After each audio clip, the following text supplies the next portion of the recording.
We're on to the final part of the Prophecy trilogy with part 3, The Ascent, which came out in 2000, directed by Patrick Lussier, the man who did the Dracula 2000 films, Drive Angry, the remake of My Bloody Valentine, those kind of movies. And this one makes some wacky choices that are really kind of interesting and wow, really went that route kind of way. And this one, Christopher Walken is back, but this time he's human. And he's not as crazy as he was in the other two, and it's a little bit disappointing at times. You know, you kind of miss that sardonic character from the first two movies, and he's not really there, that kind of evil guy. I know him from before the Big Bang. Big Bang? What exactly was the Big Bang? The beginning.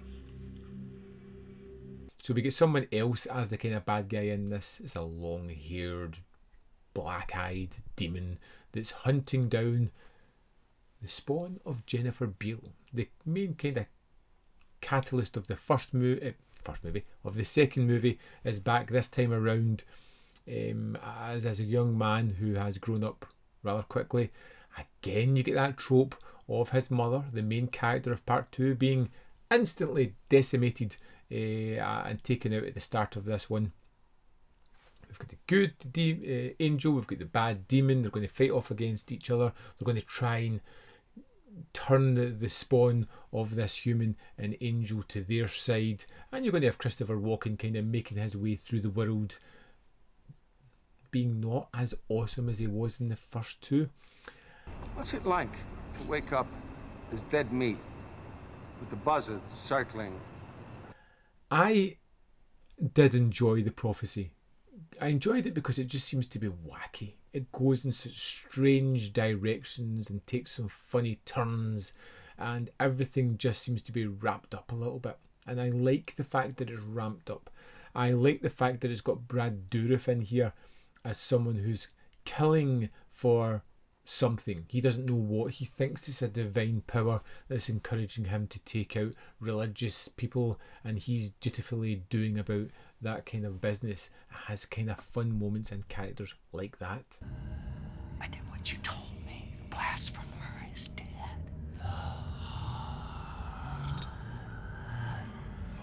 This one feels like more of a remake of the first one, just with not as great actors being put into the roles that were first set up in that original movie, and it plays out very similarly to that. It has some fun moments, it has some good effects, but you can feel the budget getting lower and the lack of creativity starting to eke into the series here. I really wish that Walken was that wise ass demonic angel that's out to murder and maim.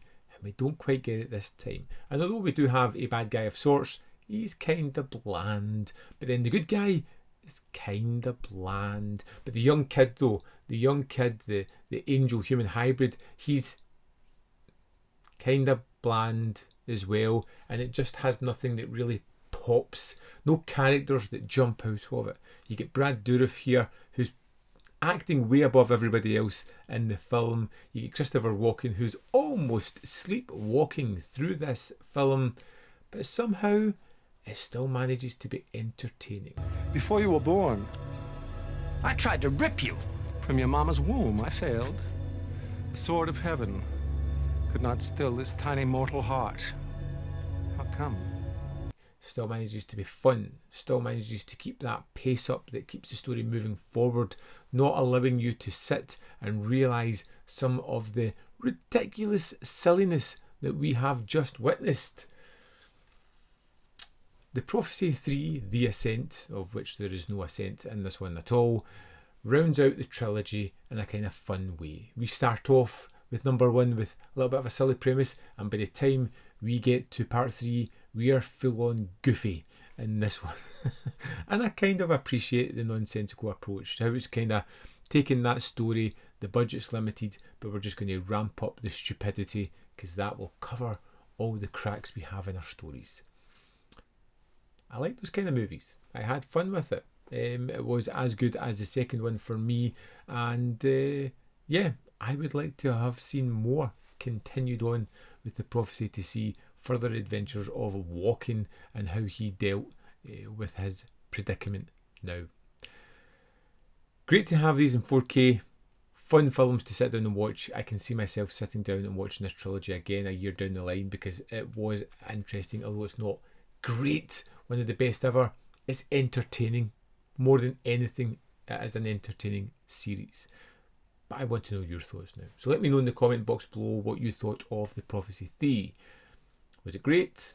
Bad? Average? Let me know in the comment box below. As always, there is more content up here. You can see more of my stuff. In the description box below are links to the Patreon, membership programme and manvfilm.com, always in which you can support me. Thanks for watching. I'll see you next time.